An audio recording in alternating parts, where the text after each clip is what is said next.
Hi, I'm Deanna Batdorf. I wanted to discuss philosophy-rich Ayurveda with you today.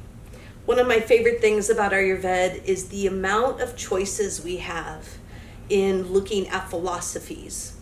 And there's 8 philosophies that make up this particular science of life. And actually, the word Veda comes from the word science. Ayur is life, Veda is science. And so when we look at all these beautiful philosophies, we're looking at what are all the different sciences and ways that we can deduct what is needed as we walk through our life. And what I would really want to bring forward here is some of the most primary philosophies that make up this Vedic science. One being Samkhya philosophy.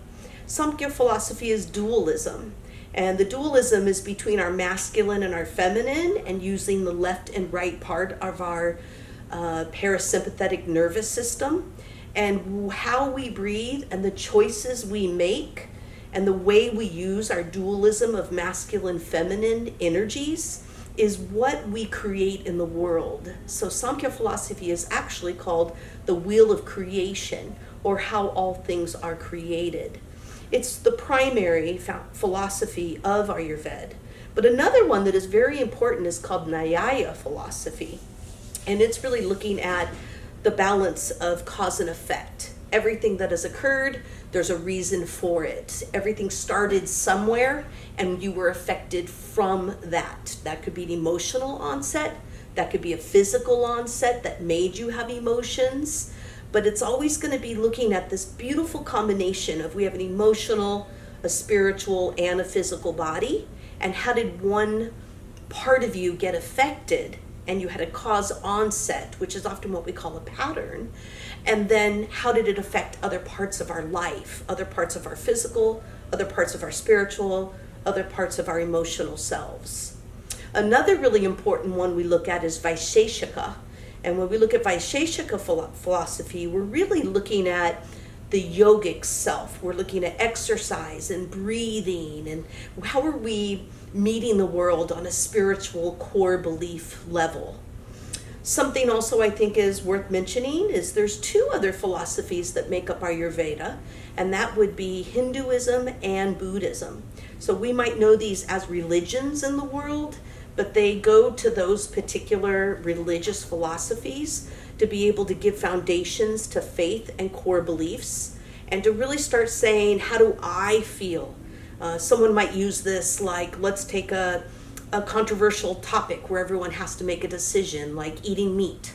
You know, some people are going to say morally I can't, or ethically I can't. They might even say according to the earth and what it's doing to the amount of earth it takes, I can't. Where somebody else says, wow, this is something that's edible, it's something I love, it's something I grew up with, and I want to make sure that I am really respecting, but utilizing that as a food as medicine.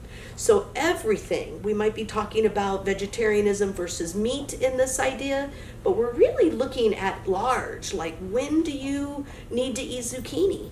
When are you knowing when to change something big in your life?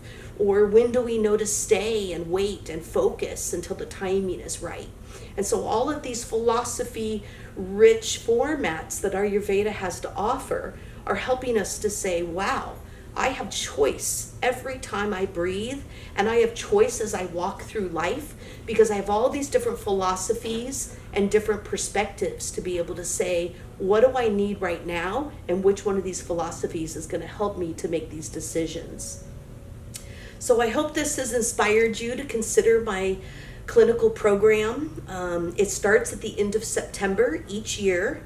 I really hope you join me. This will be my 40th and my 41st classes this year, since I have 2 formats each year. I have my 10-month program, which is a 3-day weekend once a month, and I also have my 6-week program, which is 2 weeks, go home for a little while, 2 weeks, go home for a little while, 2 weeks, and wow, from October to February, you are done with the entire program. That's why we call it the intensive. Or you could take it a little bit slower and do that 10-month where you just do 3 days every week, every month, and you let it unfold on a slower level and see how that plays out for, basically a year of your life. So my 40th and my 41st class will be graduating this year. I hope you're one of those graduates, and the way you can make that happen is by enrolling now. Please feel free to call, ask information, check it out on the website, and watch more of these videos, because I'll be doing them on the regular until class starts, and I hope to see you there.